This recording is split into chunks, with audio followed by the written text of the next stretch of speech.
Updates at pinakahuling mga usapin sa mundo ng palakasan. Atin ang pakinggan dito sa Ang Pilipinas Ngayon. Magandang araw, narito na po ang Sports Balita.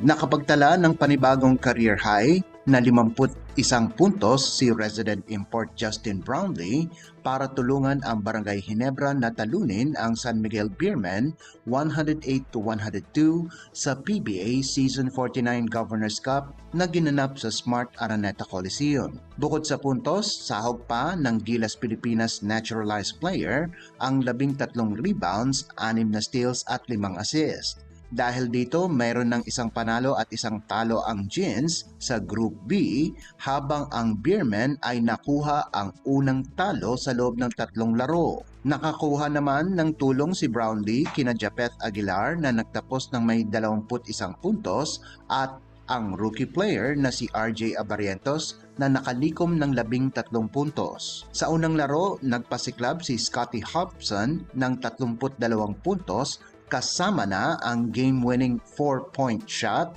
para malusutan ng Converge Fiber Xers ang TNT Tropang Giga 96-95. Nagtala naman ng karagdagang 10 rebounds at 4 na assists si Hobson habang 4 pa na players ng Converge ang nagtapos ng may double digits sa pangunguna ni Deshaun Winston na may 14 na puntos at mula kina Justin Arana, Kevin Racal at Alex Cabagnot na nagambag ng 13, 12 at 10 puntos ayon sa pagkakasunod. Sinabi naman ni Converge coach Franco Atienza na ito ang preba ng 4-point line dahil kung wala ito, mapupunta sa overtime ang laban at hindi nila alam kung ano ang tsansa nilang manalo kapag napunta sa overtime. Updates at pinakahuling mga usapin sa mundo ng palakasan. Atin ang pakinggan dito sa Ang Pilipinas Ngayon. Winakasan ng Creamline ang pangarap ng Petrogas para madepensahan ang kanilang titulo at makapasok ng semifinals ng 2024 Premier Volleyball League o PVL Reinforced Conference. Kahit wala ang kanilang mga malalakas na players na sina Tots Carlos, Gemma Galanza at Eliza Valdez, pinataob ng Cool Smashers ang Angels sa loob lamang ng 3 sets, 25-23, 25-19 at 25-18 sa larong ginanap sa Philoil Eco Oil Center sa San Juan City.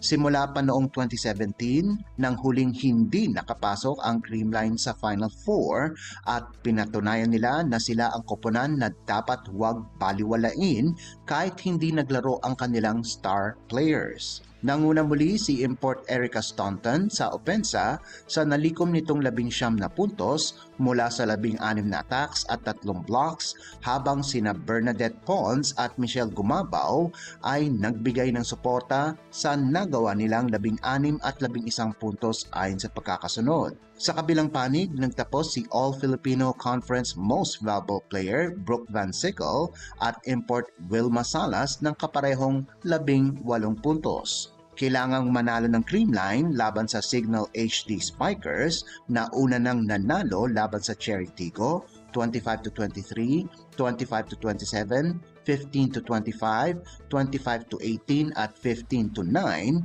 para makapasok ng finals at masisilayan ang laban itong darating na Huwebes na gaganapin sa PhilSports Arena sa Pasig City.